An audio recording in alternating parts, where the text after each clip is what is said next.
Today we're doing braised beef cheeks French style. This is one of the most classic old school French methods and recipes that you don't have to use cheeks for. Cheeks are a little special because they're really high in collagen, a little bit of intermuscular fat, and a lot of marbling actually inside for a muscle that's used so much. I know my cheeks sure to get a lot of exercise by how much I talk. The long, slow braising after a very violent, delicious sear is going to break these down into a delicious entree that is just tasty and tender. Now let's get started. Now beef cheeks are a muscle that you do need to clean up a little bit. We're going to take off this sinew. We're going to break it into portion sizes before we sear and braise. So what I like to do is take off some of this outer fat over here, break this into a portion. Here's another portion. Here's another one. They're a little irregular in size. We're just going to take off some of this excess fat. Most of this will render off and we will defat our sauce before we serve it. So it's not completely necessary to break this all down.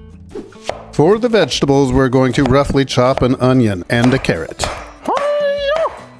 2 ribs of celery. Just very rough chop the garlic.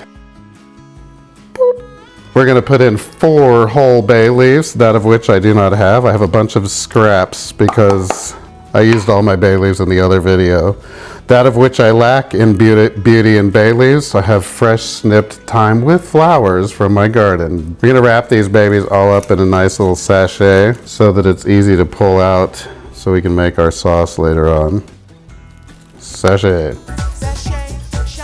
Then I'm going to heat up a copious amount of quality olive oil in my old beat up favorite Dutch oven. Then we're going to season our meat generously with sea salt, black pepper, and don't forget to season the other side as well. Sear the meat for a few minutes on each side until nice, sexy, dark golden brown. Why do we do this?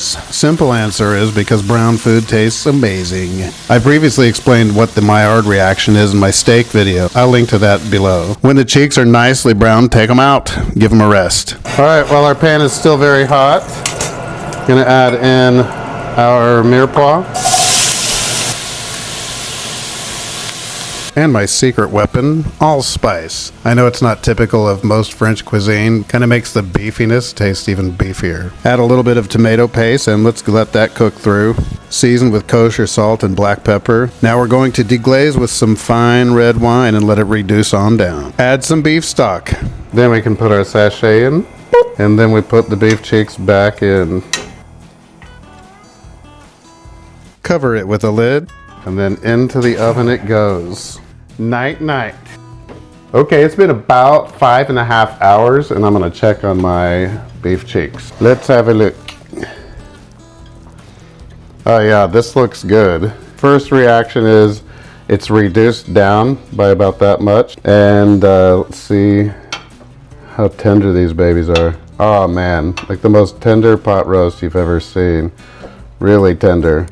Hopefully these don't completely fall apart. Now we're going to take these out of the pot so that we can work on our sauce. They are very tender, so we're going to scoop them out with a nice Paltex fish spatula.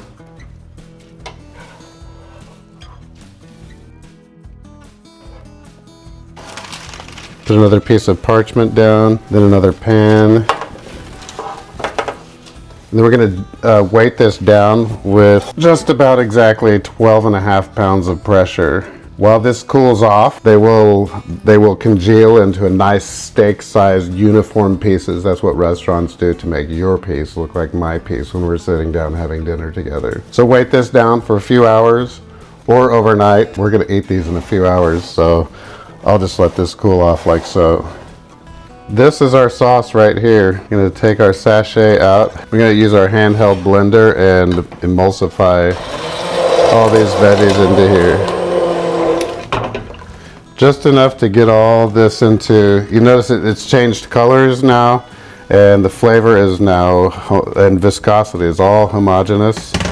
All right, we're going to take a reasonably, not a chinois, but a reasonably fine strainer, put it over an appropriate sized vessel. And we're going to carefully, without ruining our church clothes, strain this.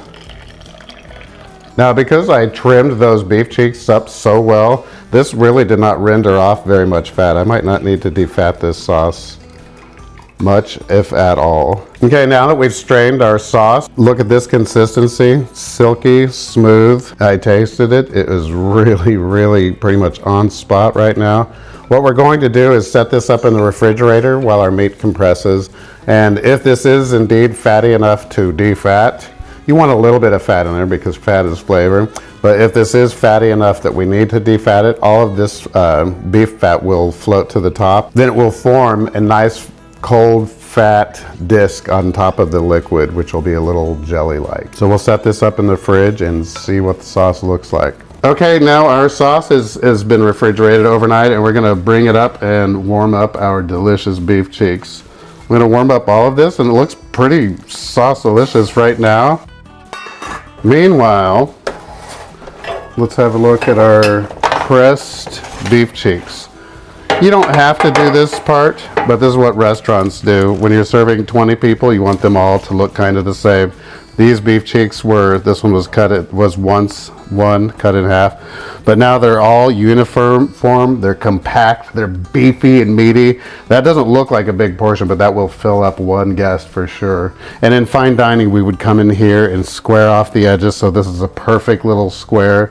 At home use, I just serve the whole thing with all its imperfections and everything because I'm a fat guy that likes to eat food. While our sauce comes up to temperature, you can go ahead and put our cold beef cheeks, jelly and all right in there. I'm going to make 2 portions for dinner tonight.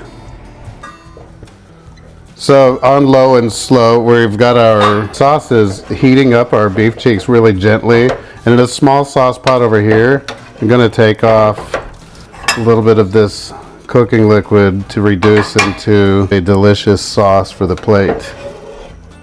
Just going to reduce it down a little bit, make it a little stronger, a little more concentrated flavor. And while these cheeks are heating up low and slow covered, this sauce will reduce low and slow to thicken and to grow stronger in flavor. Always when you're doing parsley, razor sharp knife, always hold your fingers like this and always look at your product while you're cutting. Don't ever look at the camera no matter how hard the cameraman's telling you to stare at the camera. Oh look, I'm almost done. All right, our cheeks are delicious and naughty right here like that. I'm gonna land these off into a plate before I start making actual plates for my guests of honor. And then while our sauce has been reducing, reduce it by about 20% or so. Tablespoon of butter, whisk that in. The salt came out really nicely on this. I'm just gonna add a little bit more black pepper, a little bit of bite. My secret ingredient of allspice really shined through at this point. And if you do your allspice correctly, nobody will ever say, well, you must have put allspice in there. They will say, what is that special something?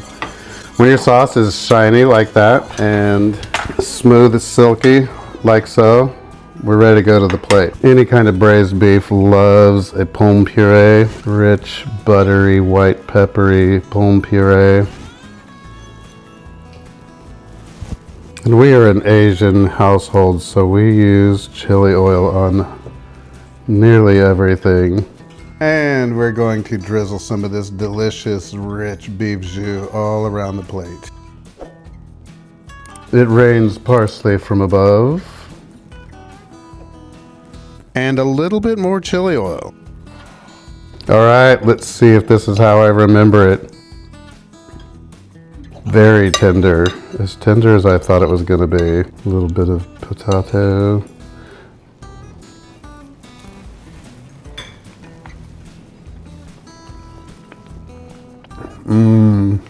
Just like the good old days of fine dining restaurants. You don't need to do the chili oil thing, but it's actually pretty good on here. Watch this video for how to make that chili oil. It'll change your life. Very, very tender, very rich. Again, you can make this with chuck roast if you want. Use this style, use this recipe. Beef cheeks are a special thing. They're a little pain in the ass or a little bit of pain in the cheek, but man, they're so good. Very good. Try this recipe, folks. Simone Ketchiton. Now go get cooking.